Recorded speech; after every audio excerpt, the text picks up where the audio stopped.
বিয়ের পর জীবনটা কি সত্যি বদলে যায়? বিয়ের পর মেয়েদের জীবনে এমন একজন মানুষ না থাকলে বোধহয় নতুন পরিবেশে এসে মেয়েদের পথ চলাটা এতটাও সহজ সরল আর মসৃণ হতো না। হ্যাঁ, আমি আমার হাজব্যান্ডের কথাই বলছি। এই মানুষটা কোনোদিনই খুব জাঁকজমকভাবে ভালোবাসার প্রকাশ করতে পারে না। কোনো সারপ্রাইজ দেওয়া, কোনো আড়ম্বর করতেও তাকে কখনো দেখিনি। তবে তার নিঃশব্দে ভালোবাসা প্রকাশ আমি প্রতি মুহূর্তেই অনুভব করতে পেরেছি।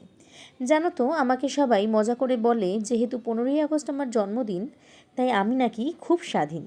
কিন্তু বিয়ের আগে যেহেতু আমি বেশ রক্ষণশীল পরিবারে বড় হয়েছি, তাই স্বাধীনতা আমার কখনোই পাওয়া হয়নি। বরং বলা ভালো, বিয়ের পরেই আমার স্বাধীন জীবনটা আমি কাটাতে শুরু করেছি। কারণ আমার হাজবেন্ড নিজে হাতেই আমাকে ওড়বার জন্য দুটো ডানা দিয়েছে। আজকাল সোশ্যাল মিডিয়াতে একটা কথা খুবই ভাইরাল হয়েছে, আমি একজন বিবাহিত উড়ন্ত পাখি। কথাটা যেদিন প্রথম শুনেছিলাম সেদিনই মনে হয়েছিল এই কথাটা বোধহয় আমার জন্যই বলা হয়েছে। হ্যাঁ, আমি একজন বিবাহিত উড়ন্ত পাখি। কিন্তু আমি এই ডানা নিয়ে একা একা কখনোই আকাশে উঠতে চাই না, আকাশ ছুঁতেও চাই না। আমি যখনই ডানা মেলে আকাশে উঠতে চাই, তখনই চাই আমার এই ভালোবাসার মানুষটির হাত ধরে একসাথে জোট বেঁধে আকাশে উঠতে।